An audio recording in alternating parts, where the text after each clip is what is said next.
Okay, here we go. How did I get here? In August, my baby Gigi will be 8 years old. Time is a crazy thing. How did I get here? I delivered her at 38 weeks after a relatively easy pregnancy. After she was born, we found out she had hypoplastic left heart syndrome, which means she was missing one chamber of her heart. She was rushed to Lurie Children's Hospital. They tried to save her, but she ended up passing away after 11 days in the hospital. Tony and I have had two wonderful children since then, Henny in 2018 and Zach in 2022. So how did I get here? I remember the early days of grief, wondering how I would make it through the next minute, and couldn't even fathom years in the future. It seems like the future wasn't even possible, and yet here I stand almost 8 years later. I used to hate when people told me it would get easier. They would say things like, you should try to move forward. You should try to move on. And of course, the famed time heals all wounds baloney. I'm convinced that the people who say these things have never been through any real trauma. How could they know my pain?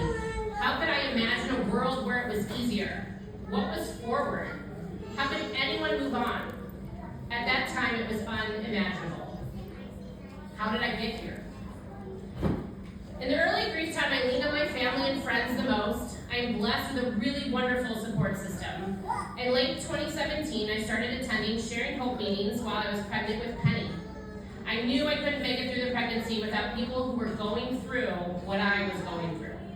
I was so nervous to attend these meetings that I made my mom come with me. I found a community through Share that was unlike any other. I always say there's a certain kind of peace that is felt when you're in a room of people who have been through what you've been through. The community that Sue, Megan, and Jill have built is unparalleled. How did I get here? In fall 2018, I attended the Share and Support volunteer training, and since then I've been volunteering in Share support groups and helping with various Share activities. Early on, I found that walking alongside families in their grief journey helped me on mine. This is my second year helping to run the Walk to Remember in October. Sharing the walk is, as Sue likes to say, the way I am parenting Gigi. I can't volunteer in Gigi's classroom. I can't be on the PTA or coach her soccer team, but I can do this. I can help with Share. I can meet the families of Gigi's friends. Here, people know me as Gigi's mom. How did I get here? I've always been crafty. I love all the things. Sewing, jewelry making, art, puzzles, dancing, you name it. I've probably tried it. I have too many interests to count and an equal amount of stuff to show for it. I immediately turned to these creative activities when I was in my darkest days. I found them to be calming in a way that other activities weren't. Creating brings me peace, and it is a tool I still use every single day. I found some new hobbies after Gigi died. As excited, expectant parents, we bought a fancy DSLR camera to take pictures of Gigi. After she died, I had this camera and no baby to take pictures of. Instead of it being yet another reminder of what we lost, I decided to take some photography classes. I spent many days at the Morton Arboretum trying out what I learned and found another calming activity. I encourage you to find things that bring you even a little calm or peace. It can be hard and it will change as your grief changes, but think back to what you loved as a child, or just come over to my house and hang out in my craft room. You're all welcome. How did I get here? When we knew Gigi was going to pass away, they put a butterfly on the doorframe of her hospital room. This signaled to the staff that her time here was soon to end. The staff, nurses, and doctors all came in to say goodbye to her throughout the day. Until then, I didn't really pay much attention to butterflies. I liked them, woo nature, but I didn't know they were such an amazing symbol. After I paid attention, it made so much sense.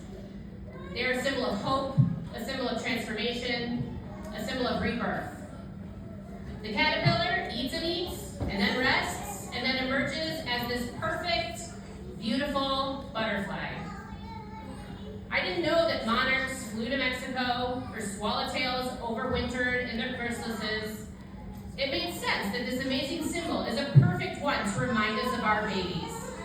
We decided the butterfly would be our symbol for our precious Gigi. How did I get here? One of the first times I left the house by myself after Gigi died, I went to the Naperville store and I bought almost everything they had with a butterfly on it. It was funny to watch my mom and Tony giggle on the inside at my ridiculousness as I showed them my treasure trove of items that I purchased. I wanted butterflies everywhere around my house, so I started raising monarch caterpillars and planted a butterfly garden. I found peace in seeing butterflies and hummingbirds in my yard every day throughout the summer. I also enjoyed photographing them as they moved from flower to flower in my yard. While observing all this activity, I started to notice something. The majority of the butterflies in my yard were faded, tattered, and torn. I don't think I would have noticed if I wasn't watching them for long periods of time. I don't think I would have noticed if I wasn't looking at them through the lens of a camera. I don't think I would have noticed if I wasn't really paying attention. A few had full chunks missing from their wings. I remember one black swallowtail was so faded, it was almost silver instead of black.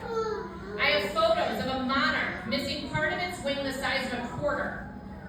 A tiger swallowtail with the bottom of their wing shredded, so what was left of their wings looked like streamers. I watched them all in awe. It never occurred to me that this could happen.